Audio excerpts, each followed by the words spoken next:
I mistook my friends with benefits for forever. Yuri's father calls and tells me to send his son, the alpha heir and my childhood friend, home to meet his further mate. But Yuri Blevin is lying next to me, fast asleep and shirtless. Thinking it's just a joke, I nudge him and say with a light laugh, "Yuri, they said they've arranged a mate for you. What do you think?" He raises an eyebrow and lazily wraps an arm around my waist. "Then make sure you pick a nice suit for me. I trust your taste will impress her." When I freeze and say nothing, Yuri opens his eyes and lets out a carefree chuckle. "Hey, Ophelia, what kind of reaction is that? We're just casual lovers, right? Don't tell me you actually thought I'd make you my future Luna?" My mind went blank for a moment, and I had no idea what to do. When I finally snapped out of it, I awkwardly pushed Yuri Blevin away and quickly gathered my scattered clothes from the floor, putting them on. "Ophelia Lupin, wait a second." Yuri propped up his chin and called after me with an amused expression. "Did you think you'd be my mate?" My mind was filled with the words, casual lovers. My fingers trembled as I struggled to button up. Yuri got out of bed, exposing his toned, perfect upper body. He walked over to me and skillfully helped with the button. My wolf howled in agony. This kind of tender gesture only deepened the pain. I kept my head down and smiled wryly. "So, who's your future mate? Did your alpha father just pick someone at random from the eligible she-wolves?" Marks of his kisses still lingered on my skin, and my legs were sore. Yuri had only put on a pair of jeans. He wrapped his arms around me from behind, resting his head on my shoulder. "It's Lucia Nightmoon." His eyes narrowed slightly as he explained. "It's that enigmatic and remarkable she-wolf from college that many people secretly admired. Talented Lucia. Honestly, just thinking about meeting her again makes me kind of nervous." The hand I was using to brush my hair froze mid-motion. Of course, I remembered Lucia. Yuri once had a crush on her, but he never got the chance to confess since Lucia left to continue her studies in neutral territory. I had thought that Yuri had long forgotten about her. Yuri looked at me and pursed his lips. "Ophelia, don't tell me you had romantic ideas about us. I mean, we grew up together. Sure, you're gorgeous and taking, but I've always seen you as my best friend. No one matches me in bed better than you. You're definitely the best lover I've ever had." I felt like I had been struck by lightning, and my whole body stiffened. I forced myself to smile in return, pretending I was just playing along too. I acted as if I truly didn't care about Lucia. He continued talking. "I can even guess the color of your underwear. It's just too boring. Sometimes I wake up in the middle of the night, see you sleeping next to me, and I get scared. I get scared that my father will force me to mark you. Can you imagine that? I'd be bored to death." He shook his head hard, like he had to rid himself of the nightmare of a future with me. I stared at the floor, blinking rapidly. I couldn't cry. Not now, not here, not in front of him. I swallowed all the anger, the shame, the heartbreak, and forced myself to speak steadily. "I have some things I need to do. I'll head out first." And just like that, I fled. I'd always believed that Yuri and I were in a relationship. After all, we were like most couples. We had meals together, went on trips, and spent every meaningful holiday with each other. Yuri would kiss me passionately when our friends teased us. He'd pick me up and drop me off at work every time it rained. At family dinners, he'd secretly hold my hand under the table. But I knew now. What I thought was love had been nothing more than a way to pass time in Yuri's eyes. "Ophelia?" My mother tapped the car window and looked in with concern. I snapped back to reality. Realizing my face was covered in tears, I hurriedly wiped them away and composed myself before getting out of the car. "Mom."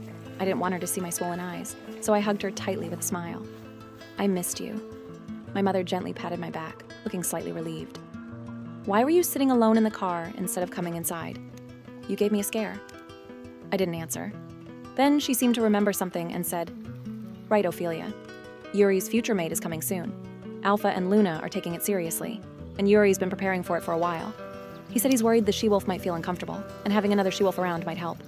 That's why he asked you to be there too." She trailed off, looking a little troubled. I nodded lightly and forced a cheerful tone.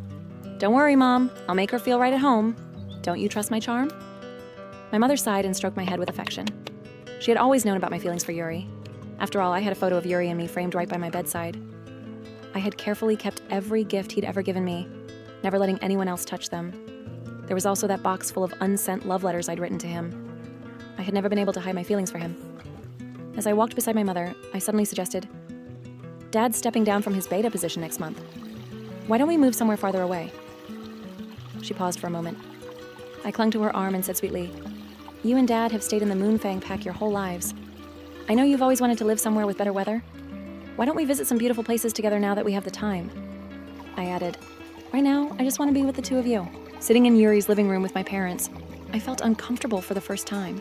I used to play around with Yuri here, even making up excuses to sneak into his bedroom to make out. But now... My Luna, Yuri's father said with a wide smile. You wouldn't believe how much effort Yuri has put into winning Lucia's heart, he said. He could have pursued her directly, but insisted on getting our approval to court her with mate bond in mind. He even asked me to visit her father ahead of time and prepare everything properly before he met her as her future mate. I looked around the carefully decorated living room that was filled with vibrant roses.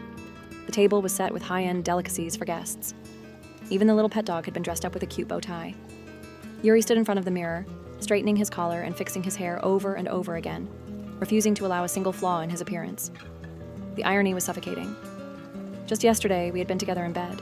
His hands were all over my body, and he had kissed the mole on my waist with such passion. Even the underwear he was wearing right now had been bought by me. The Luna let out a sigh and, holding my mother's hand, said with regret, "What a shame about Yuri and Ophelia. We thought they'd form mate bond when they were still pups. They've always been so close, and I believed..." The Luna continued, "Ophelia is so beautiful, kind, and gentle.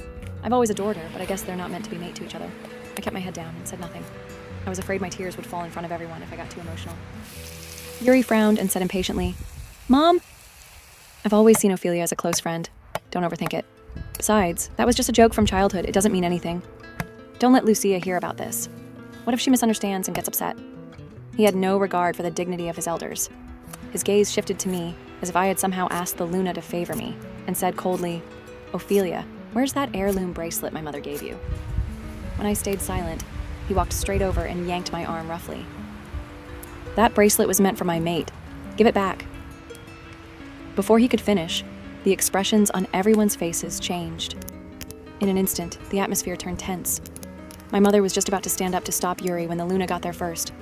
She rushed to my side and shoved Yuri away. "Yuri, how could you treat her like this?" she snapped. "You're not even officially with Lucia yet. Don't forget that you begged and pleaded with Ophelia to wear that bracelet when you were 17. Yuri froze in place.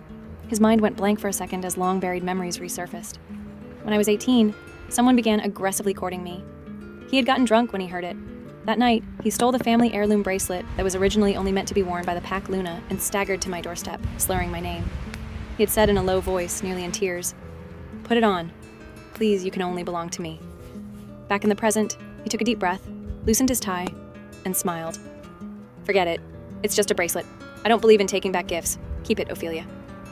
I stood up and cut him off. "No need. I'll return it. Just give me a moment to go get it."